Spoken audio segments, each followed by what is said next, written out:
If you care about our democracy, stop what you are doing and listen to what Senator Chuck Schumer and Senator Mike Rounds just said on the Senate floor. I ask unanimous consent the quorum be dispensed with. Without objection. Thank you. Majority Leader. Thank you, Mr. President. So I see my friend Senator Rounds is on the floor and ask him to engage in a colloquy on an important set of provisions in the NDAA that deals with transparency, trust, and government oversight. The Unidentified Anomalous Phenomena Disclosure Act that he and I co-sponsored, and portions of which we will pass in the NDAA. I say to my friend that unidentified unanimous phenomena are of immense interest and curiosity to the American people. But with that curiosity comes the risk for confusion, disinformation, and mistrust, especially if the government isn't prepared to be transparent. The United States government has gathered a great deal of information about UAPs over many decades, but has refused to share it with the American people. That is wrong, and additionally, it breeds mistrust. We've also been notified by multiple credible sources that information on UAPs has also been withheld from Congress, which, if true, is a violation of the laws requiring full notification to the legislative branch, especially as it relates to the 4 congressional leaders, the defense committees, and the Intelligence Committee. So the bill I worked on with Senator Rounds offered a common-sense solution.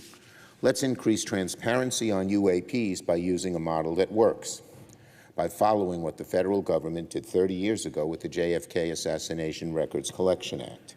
They established a presidentially appointed board to review and release these records, and it was a huge success. We should do the same here with UAPs. Senator from South Dakota, I yield. Thank you, and I thank my colleague, the Democrat leader, for the opportunity to speak to this particular issue today. This is an issue that I think has caught the attention of the American people, and most certainly the lack of transparency on the matter, which is of real interest to a lot of the folks that have watched from the outside.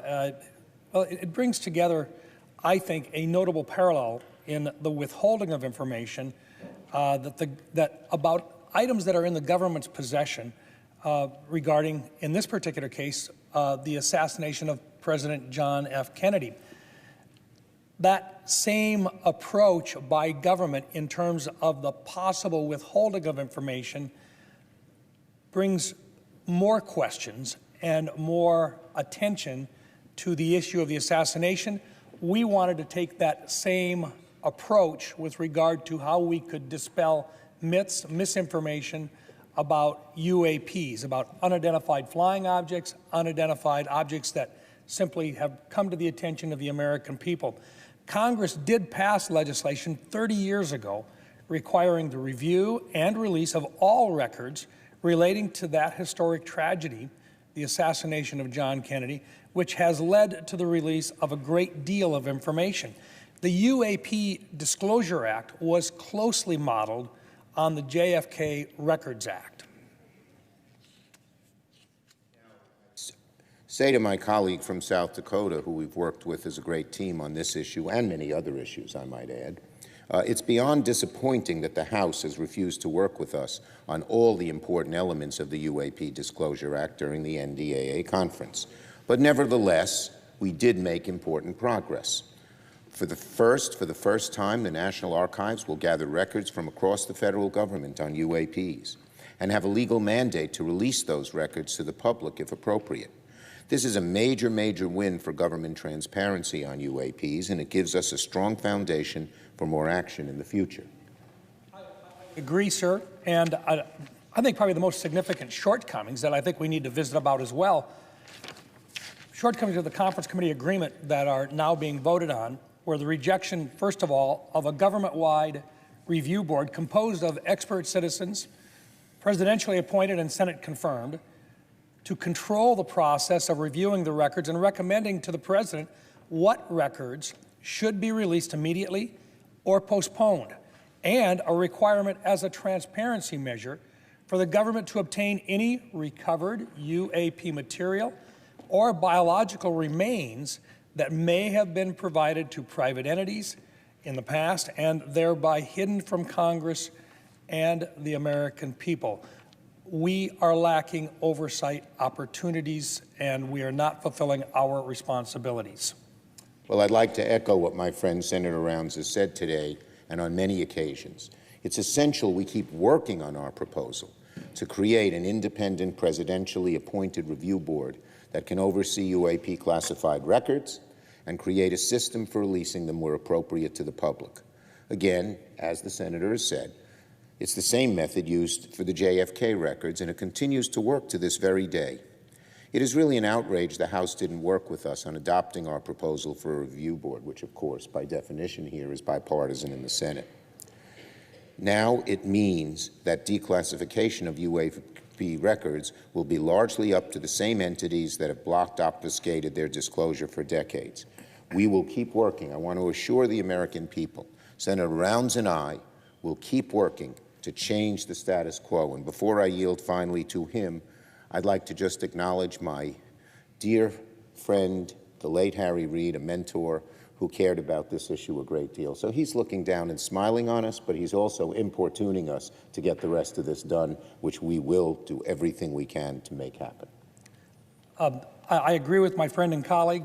To those who think that the Citizen Review Board that would have been created in our UAP Disclosure Act, that it would be unprecedented and somehow it would go too far, we note that the proposed review board was very closely modeled on the review board established in the JFK Assassination Records Act of 1992, which has successfully guided the release of records to the American public on another very sensitive matter of high interest to the American people. And it does one more thing that we really need to recognize, and that is that there is, we believe, information and data that has been collected by more than just the Department of Defense, but by other agencies of the federal government as well. And by allowing for an outside, independent collection of these records, we can make progress in terms of dispelling myths and providing accurate information to the American people. Again, I thank my colleague and pledge to work with him and other bipartisan colleagues in the future to build upon what we've achieved in the conference report. We encourage our colleagues to join us in the further investigation of this issue and in advancing legislation that will complete what we have accomplished in this NDAA. And I yield the floor. Majority Leader Chuck Schumer and Republican Senator Mike Rounds introduced the Unidentified Anomalous Phenomena Disclosure Act of 2023 to be included in the National Defense Authorization Act.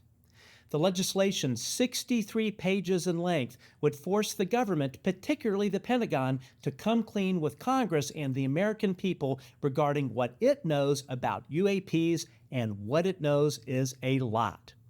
As both senators noted, this critical provision was stripped by Republicans in the House.